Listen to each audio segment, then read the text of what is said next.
Hi, my name is Kelly, and I'm here to share my intro presentation with EDL 852 Intro to School Administration. My current position is in Newport Public Schools in Newport, Rhode Island. I'm a licensed mental health counselor there, doing both clinical support and psychological testing. It's actually a position that only exists there. I am the only LMHC to be hired by a Rhode Island public school.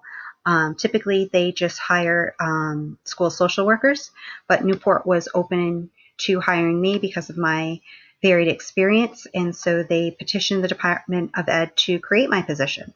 So now I am the only one who holds that license and is in a Rhode Island public school.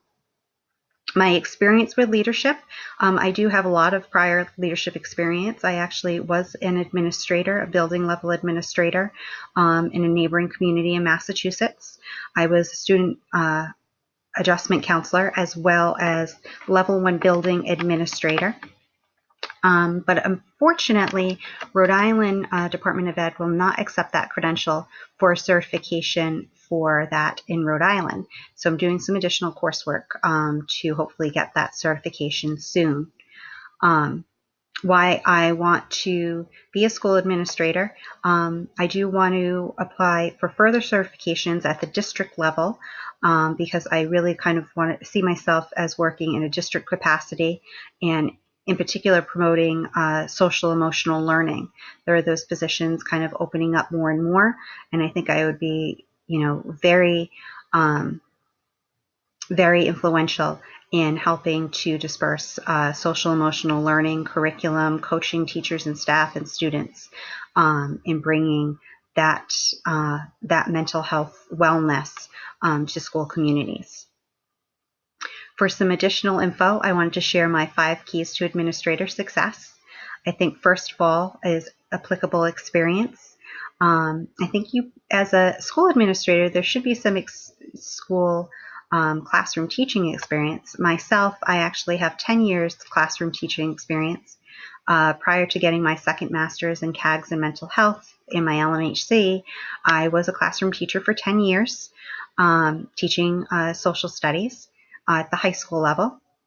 And then I had to leave that to work on my clinical hours. And then I actually was a building administrator, as I mentioned before, for a few years as well. I think great communication skills are essential really to any type of leadership position. You want to be able to role model those leadership skills to your staff and really have open lines of communication at all times. I think you need to have strong organization abilities. I think things need to be, really planned out and outlined.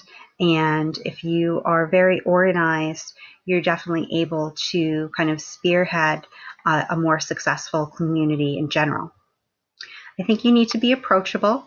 I think both staff, students, parents, community organizations need to feel that they can approach you with questions, concerns, successes, whatever it may be.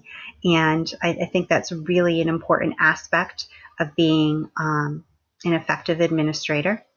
And I think you also need to have a strong work ethic. Having a strong work ethic and being a hard worker is really important to be an administrator.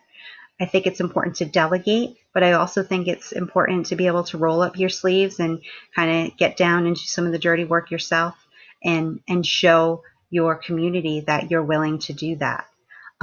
So I think those are the 5 keys to administrator success, at least from my perspective. And I'm excited about starting this new course, even though it's going to be super speedy and fast.